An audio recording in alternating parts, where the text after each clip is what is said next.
Welcome everyone to today's workshop on the Narotam Sekhsaria Foundation Postgraduate Scholarship Program. Very quickly, I will introduce Project EduAccess and introduce you to our panelists for today, who will then take over and take you through the scholarship overview and the timeline, give you a sense of the eligibility, and discuss in detail the application process and the interview rounds for the scholarship, after which we will take your questions about the scholarship. So for those of you who are joining us for the first time, we are Project EduAccess. We believe that access to higher education, leadership, and professional opportunities is a privilege that most people from marginalized communities are systematically denied through cost, information, and dispositional barriers. So we at Project EduAccess attempt to improve inclusivity in these spaces by removing some of these barriers for marginalized communities in the global South. We hope to achieve this by providing mentorship, engaging in advocacy, and also we've been running a series of online and in-person capacity building workshops. Today's workshop is a part of our series of workshops on scholarship opportunities to pursue higher education abroad. And to do this, we have with us the very wonderful Prarthana. Prarthana is currently pursuing her DPhil, which is a PhD in physics from University of Oxford, and is a recipient of the Narotam Sekhsaria postgraduate scholarship program. Thank you so much, Prarthana, for taking the time out and speaking to everybody about the scholarship, about the application process, and about your experience. So I'll hand it over to you now. I will stop sharing my screen and you can share your screen now. I hope you can see my screen now. Yeah. Is that visible? Yeah. Yeah, okay. First of all, thank you very much for having me here. It's an absolute pleasure. And hopefully by the end of it, you learn something useful about NSF. To give an overview about this, so NSF Postgraduate Scholarship Program is for Indian students who are looking to pursue masters or PhDs at prestigious institutions in India or elsewhere. And it's a merit-based scholarship. So an important criteria is that you should have a very strong academic record. It offers full and partial scholarships as interest-free loans. So it's not an amount that's just given out to you. You have to pay it back after certain number of years, which we'll talk about at the end of it. But there is no interest charged on these scholarships. So a lot of them who do not have funding, otherwise they take a large sum of like up to 20 lakhs for this, or students who have some funding from their PhDs, in my case. So you get a smaller amount, but that can help you for your visa expenses, immigration health surcharge, and all of these other things that come up with PhD applications. An important part of NSF is that in addition to the scholarship amount you get, you are also assigned a mentor who can guide you in your academic or your overall development. So, and you also get a very strong network of NSF scholars throughout the world. So take any big university and you will have a very strong NSF network there, and you get access to all of this. That's a very important part of NSF in addition to the money that you get, of course. The application deadline for this year is 14th of March, so it's closing soon. We'll talk about the process. First, you have to submit an online application. Then after that, if you're selected through this online application, you have your first round of interview, which is the subject interview. You have to submit additional documents. If you qualify for the next interview, that's the final interview, there's a bigger panel. After that, if you're selected, you have to go to Mumbai to attend an orientation. That's the process in short. Eligibility, you have to be an Indian national residing in India. You should be below 30 years of age. You should have graduated from an Indian university. An important thing is that you should have at least a conditional letter of acceptance from a prestigious international university or even an Indian university. So if at the time of application you don't have this, that's fine. You can still submit your application, but at some point of the process, if you are selected, you of course have to provide your letter of acceptance from this university. And of course, this is subject to you securing admission and being able to go there. So even if you're denied visa, this could be a problem. So you have to be there, start your degree, and that's the eligibility criteria for NSF. Like I said, the process starts with heading over to the NSF portal. You have to submit your all basic personal details, educational qualifications. You have to pay 500 rupees to be able to start your application process. There are 3 parts to this portal, divided into personal information, educational background, statement of purpose, motivation, all of those stuff. Once you're shortlisted to the next phase, you have to submit more set of documents. We can talk about this afterwards. And then there are 2 rounds of interview, like I said before, a subject round and a more general round. And this is scheduled between April and June. So mostly the first round happens in April, the other round happens in May. By the end of June, you know that you receive the scholarship or not, and the orientation happens in July. And the amount is usually dispersed to you as soon as you start your course. You send them your, you got the visa, you send the stamp, and you've moved to the country you were planning to go, and they disperse you the amount max by October, sort of. And there's an orientation session which is compulsory to attend in Mumbai. It's a 2-day sort of workshop, personality development, business talks, academic talks, in a very I think it's a very rewarding experience, just the orientation session in itself. Let's talk about the first phase, which is heading over to the portal, starting an application process. And you have to submit your personal information, educational qualification, your internship experience, work experiences, research experience, all of that. The course of study that you want to do. Have you received any form of funding for this proposed course of study? What are your extracurricular activities and achievements that you want to highlight? You also have to submit a statement of purpose, an important part of the application. The major questions that you have to address in your statement of purpose are: what are your career goals? Why you're choosing the course that you're choosing? How does it align with your bigger objective? And you have to explain your choices really well in the statement of purpose. And if you're planning to change your fields, let's say I did physics before, now I'm trying to do more like biological problems, you explain your motivation really well of why I'm doing what I'm doing. And writing a good statement of purpose is, like increases your chance of getting NSF.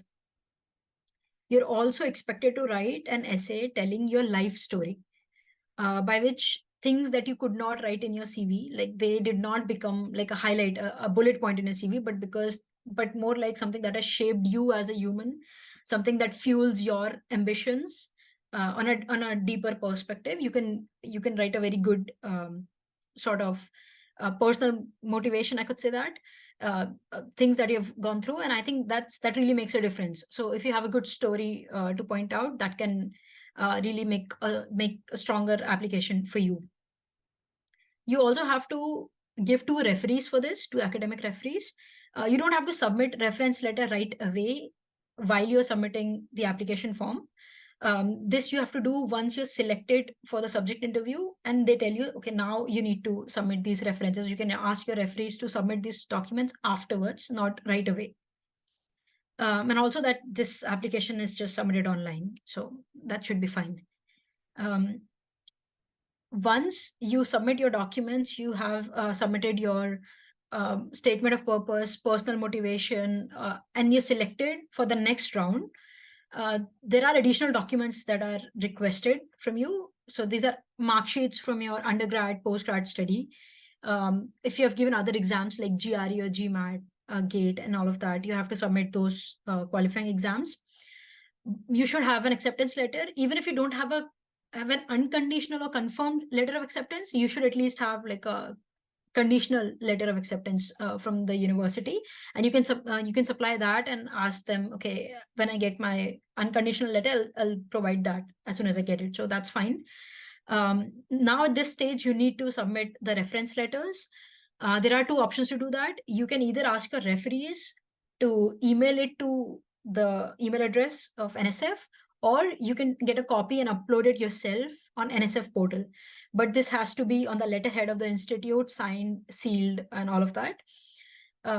if you have received any other funding from the institute or some other, like for PhD, you get from Oxford itself, like I got from Oxford, or some other funding in addition to this, you have to show this to them, because that determines the total amount that they're going to offer to you as loan, interest-free loan. You also have to provide the income tax returns of your parents, or you can choose another guarantor. So once, even if you've gotten the scholarship, I must tell you that there is a fair amount of paperwork to be done. And when you go to Mumbai at the end of it for the orientation, you need to go with your guarantor who can sign the papers which are notarized that you're going to pay this back. So it's usually your parents or a guardian, someone, and you need to provide those PAN card details and income tax returns and all of that stuff. You might also need to get like a declare your assets or something from a CA, but these details you receive later on. But you have to keep this in mind that there is fair amount of paperwork involved for this, so be ready for it. You also have to supply an attested copy of your passport, but these are major documents that are required. NSF can still ask for some additional documents like fee structure of the university, how much is the real expense, tuition fee versus other expense, and all of that. So additional documents can be asked. You have to be ready for that. But more important is that once you're shortlisted, there is a subject interview round. And in this subject interview round, so there is an expert or a panel of experts. It's usually a very small committee, 1 or 2 people, max 3 people. It varies from discipline to discipline, of course. For me, it was physics, so it was a professor from IIT. And I was asked, one thing you have to keep in mind is everything that you're writing on your CV about your work experience, your research experience, you should know what you've written. You cannot just blindly put words in there and not know the meaning of things.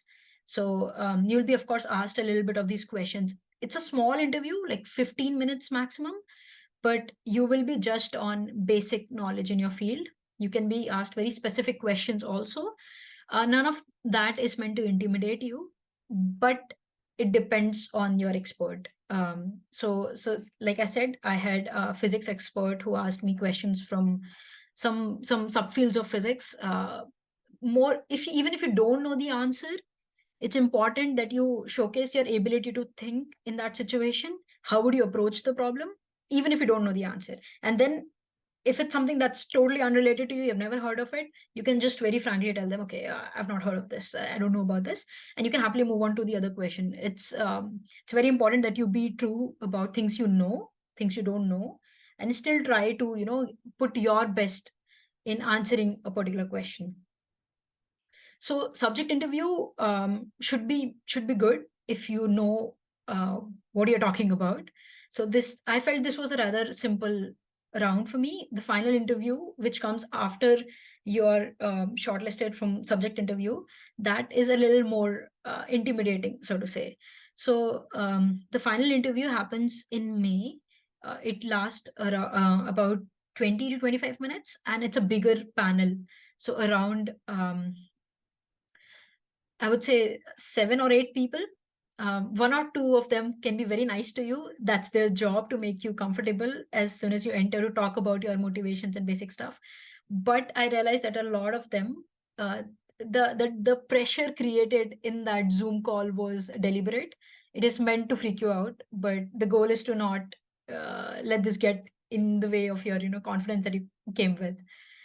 An important part of final interview is that you will be given all this information in the email they send you, but I'm telling you this upfront, that it starts with an elevator pitch, which means you have 2 minutes to talk about yourself. It's basically self-marketing done in a very efficient way. So you should talk, you can make a PowerPoint presentation or any visual aid. You can be very creative about this. Make whatever expresses you. You have to talk about you, your life journey, major motivations in your life, why you're choosing this course. Is there a bigger picture in mind? Is there a bigger problem you wish to solve? And more importantly, it's like your movie, but in 2 minutes. So it's like everything you've gone through in life, but what is the major part of your life that you want to highlight, you want to showcase? And you also want to, you might want to include where you see yourself after 10 years, and how does NSF contribute in this. I understand it's 2 minutes, but you have to be creative, and it can be a very good and confident start to the interview that's gonna follow. So use this very well. Keep in mind what you want to talk about, make a good presentation, put yourself out there. And then once the interview starts, so for me it went like, I was asked very general questions to begin with. Okay, what your background, what do your parents do, and all of that. But once it started, I wrote one line in my motivation somewhere. I find interest in physics, biology, and philosophy of science in general, like how things come together to explain bigger picture of things. And I was asked questions on that, like not explain Big Bang, but why Big Bang happened, or a very, very open-ended philosophical questions on how would you even approach something so bizarre. Okay. And the key was that you be very honest, still be very confident about, just tell them what you're thinking. Okay, just take an approach. There is no right or wrong answer in such questions. The key part is that how you really approach. They want to know how you're thinking, and that really matters. So if you're still confident, you're still smiling, you are not like, you're still very calm about it, and you're still trying to answer whatever you can, and I think that really makes a difference. To give you an example, at the end of the interview, I was asked this question. Very, I mean, it was a very tense atmosphere, I must say. And I was asked, okay, so you want to do computational physics? If I take away computer from you, will you be able to do any of this stuff? And it was put forward in a way that might frighten me, but I just smiled and I said, of course, it's physics. So I mean, there are no good right or wrong answers. I would still say you should just be very confident about what you're talking, and be very honest throughout the process, and don't be intimidated by the pressure, because it's very deliberate. It's meant to test you. So as long as you're doing that, I think it's fine. There are not many specific questions in the final interview. It's very general, very broad. You can enjoy the process. Yeah, so that's my take on the final interview part. Once this is done, and they offer you the scholarship, the final part of it is actually going to Mumbai, and you get to spend 2 days in Trident Hotel, and the entire orientation session happens there. You get to go with your guarantor. You get a 1-day stay there. There's a lot of paperwork, like I said, notary and everything. There's a medical test also, because it's a LIC policy and everything to that goes with your loan. That needs to be done. In addition to that, there is an interesting part to NSF process. At some point, they will ask you to do a psychometric test, which is this set of 50 or 100 questions to test what kind of person you are. It's not this. It's not about selection criteria. It does not change if they're going to choose you or not. But it's about understanding your personality, and then they organize a counseling session for you, so that they can talk about your strengths and weaknesses and help and guide you how you can improve yourself. So it's personality profiling of scholars, as they call it, and it can be a good way to get to know yourself, your strengths and weaknesses. So that's an interesting part I found about psychometric test. When you go to the session, usually it's a talk. It's, like I said, talks from businessmen and roundtable discussions. I think it's a very enriching experience. So once you get, if you already have funding from your institute, you might be offered a smaller amount, like up to 5 lakhs or so. But if you're not getting that, you can be offered up to 20 lakhs. The repayment works like, so if my degree is for 4 years, I don't have to pay anything up to 5 years. Then at the end of 5 years, I'll have to pay 35%, 30%, and then 35%. And like next year would be 35%, and at the end of next year would be 35%. So within the next 3 to 4 years, you have to pay everything back, but of course, no interest. So yeah, that's majorly what I want to tell you about NSF. General tips, again, the most important point I would like to emphasize is confidence. So 2 interviews, of course, that forms a major part of your selection. So please, through subject round and final interview as well, be very confident and showcase your academic potential well. So yeah, that's all I want to talk about NSF, and I'll be happy to take questions. Amazing. Thank you so much, Prarthana. That was really comprehensive and I'm sure really helpful. So yeah, now we move to the Q&A part of the workshop. If you have any questions about the application process, what you can write in your application, now would be the time to ask. You can either raise your hand and ask the question, or you can put your questions in chat and we'd be happy to take it up anonymously. I think we can stop sharing the screen now. It might be great. I'm Yeah. just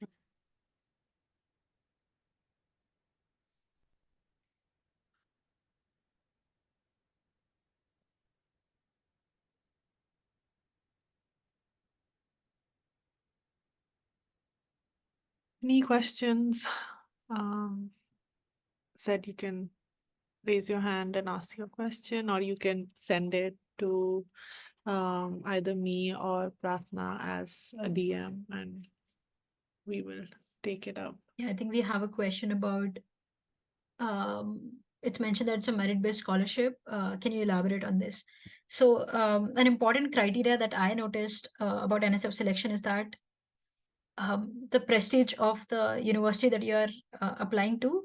So, for example, if it's within top 10, top 20 of the world QS ranking or something, I think it matters. Another thing is that it is a merit-based scholarship that focuses so much on academic record. So your undergrad scores, if you have had, let's say, some proven academic excellence through some other awards, prizes, some exam scores or something, I think it sort of matters. Like how do they gauge you among such a competitive environment? So it's important that if you have proven, okay, 11th, 12th, like 10th or 12th boards, your scores, undergrad scores, other exams, other scholarships if you've gotten, I think all of that adds on to your, uh,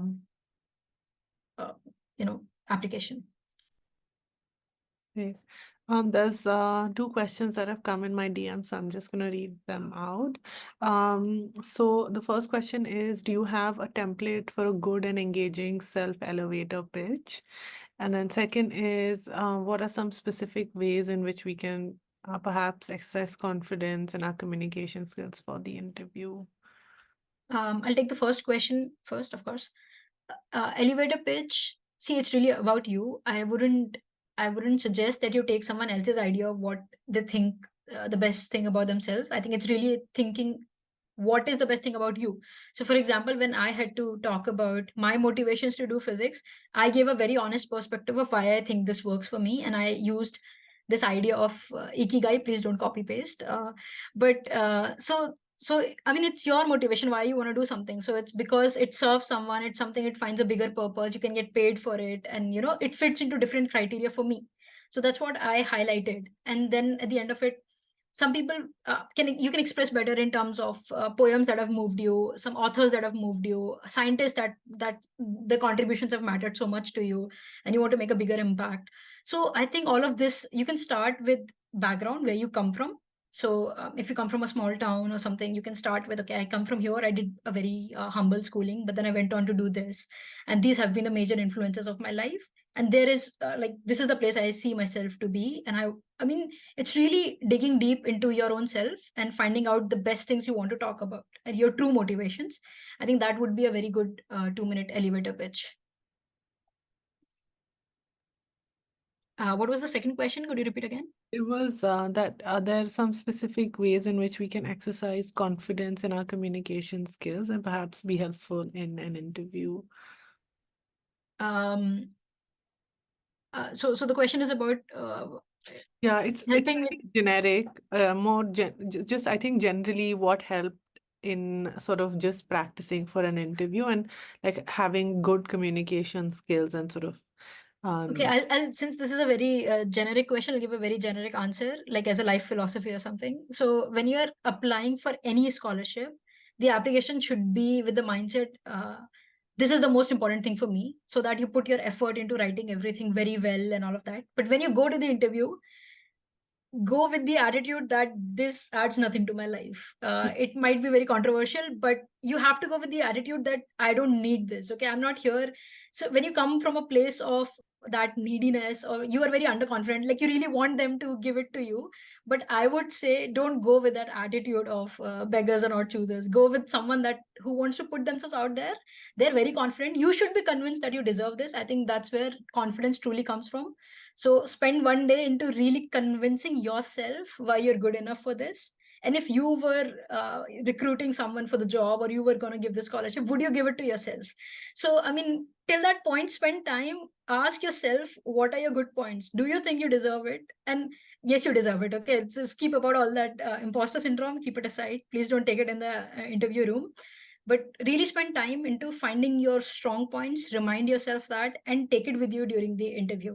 So when someone asks you about something, you know the true answers to these things because you've asked it to yourself, and write it down. That really helps, I think.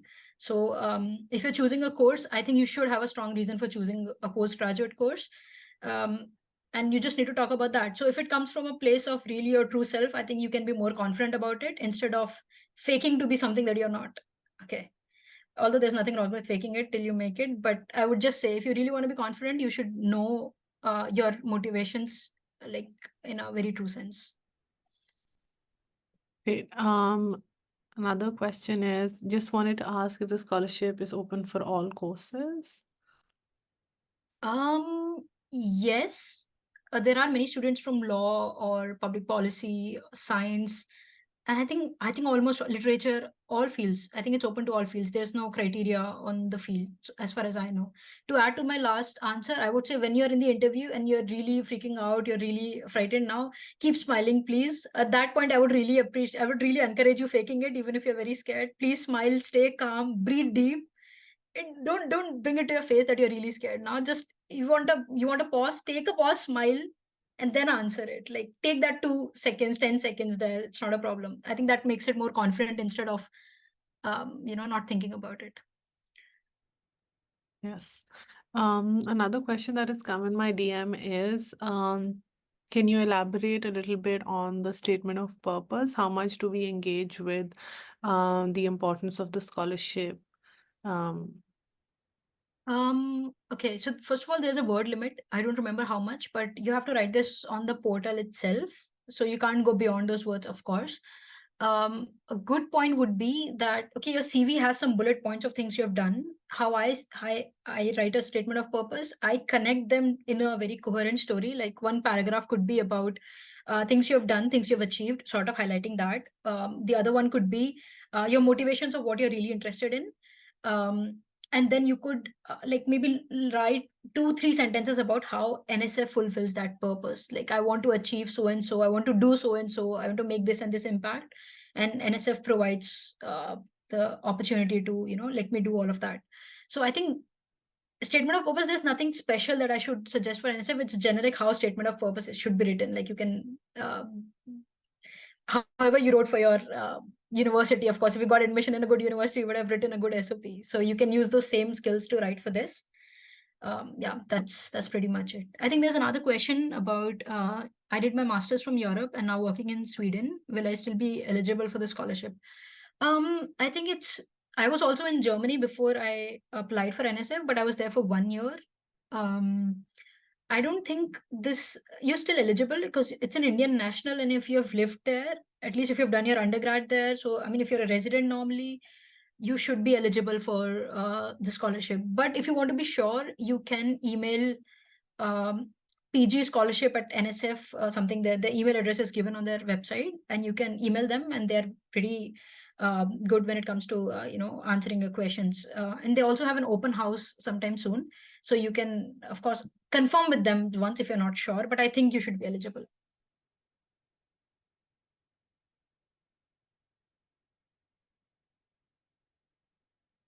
Sorry, another question is, can we use the same referees and the same reference letter that we did for the university application for this scholarship as well? Yeah, I think that should be fine. Otherwise, it's going to be very difficult to find more and more people to be your referees. Of course, you can use the same people. That's fine.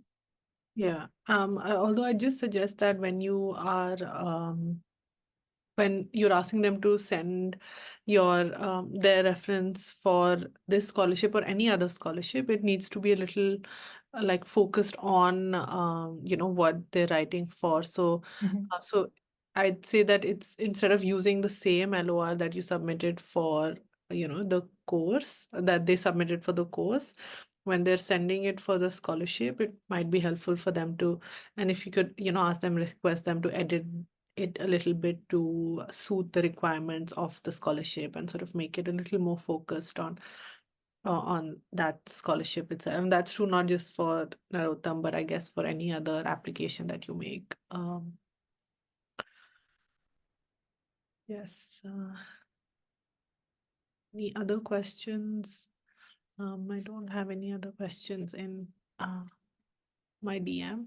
There's one question which again is it's not very relevant to Narotam. I guess it again is a more generic question, which is that what are some of the ways we can approach professors for an LOR in case we've not been in touch with them for a year or two?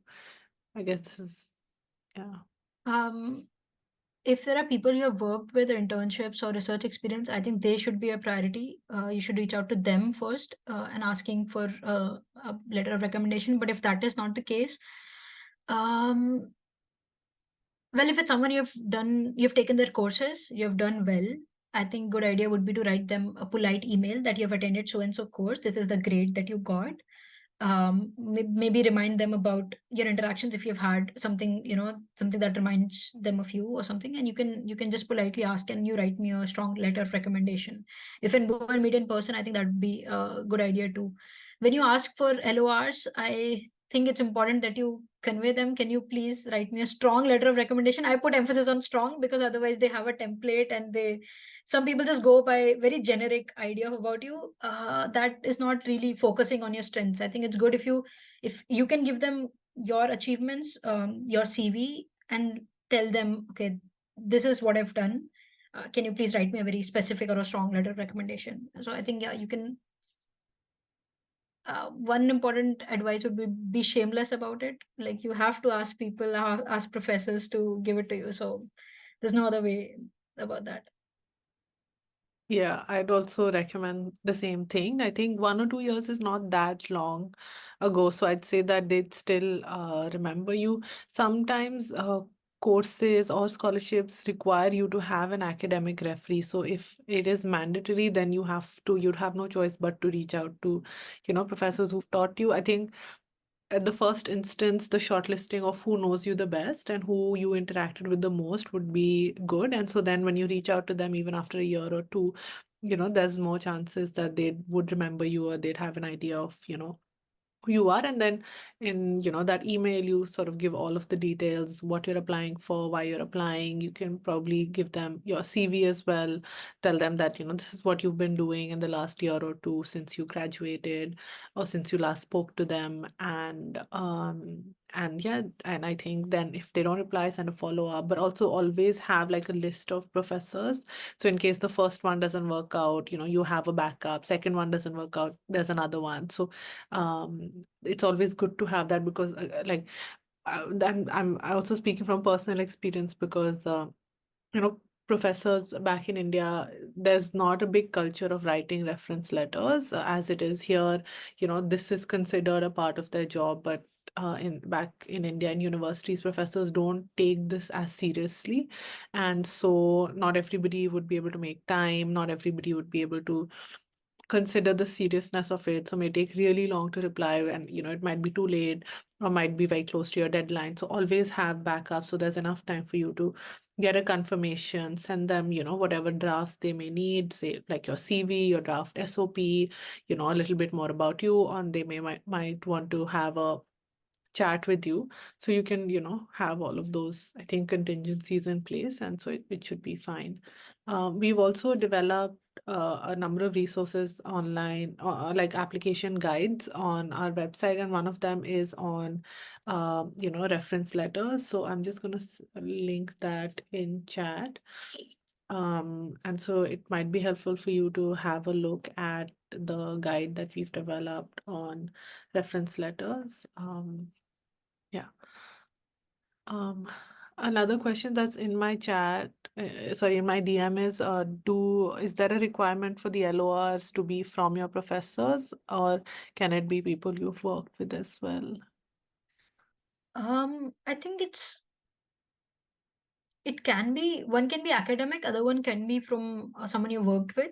So that should not be a problem. All these details will be given to you when you're asked to submit these reference letters. They will explicitly mention that this is the requirement. So you can of course verify it once, but I think it's fine. You can submit a reference from someone you worked with. Another question is, again, my DM, how many scholarships do they give every year?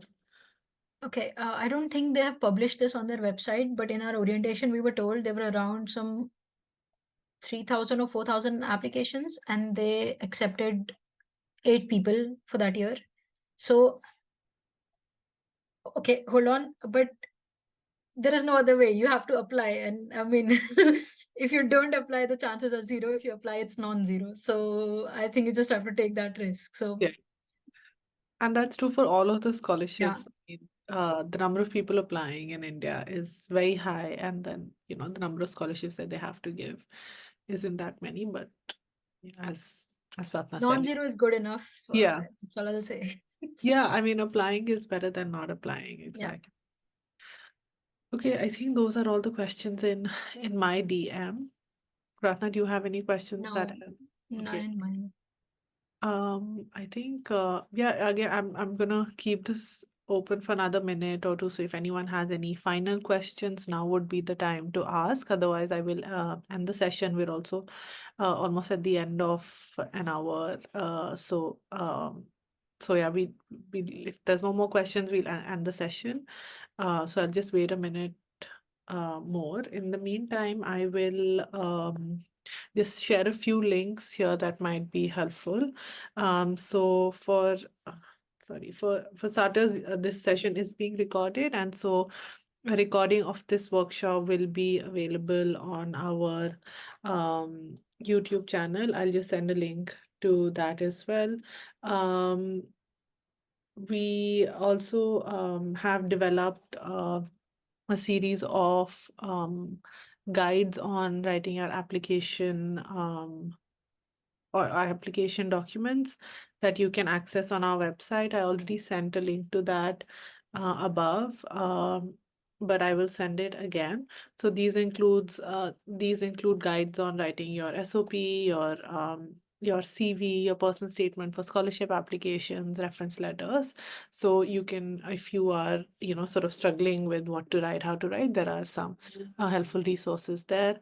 Then if you're not a mentee with us, and if you have any questions about this scholarship or any other scholarship for which we've done workshops, you can reach out to us at info@projecteduaccess.com. I've sent the email ID in chat as well. But if you are a mentee with us, then you know where to reach out to us.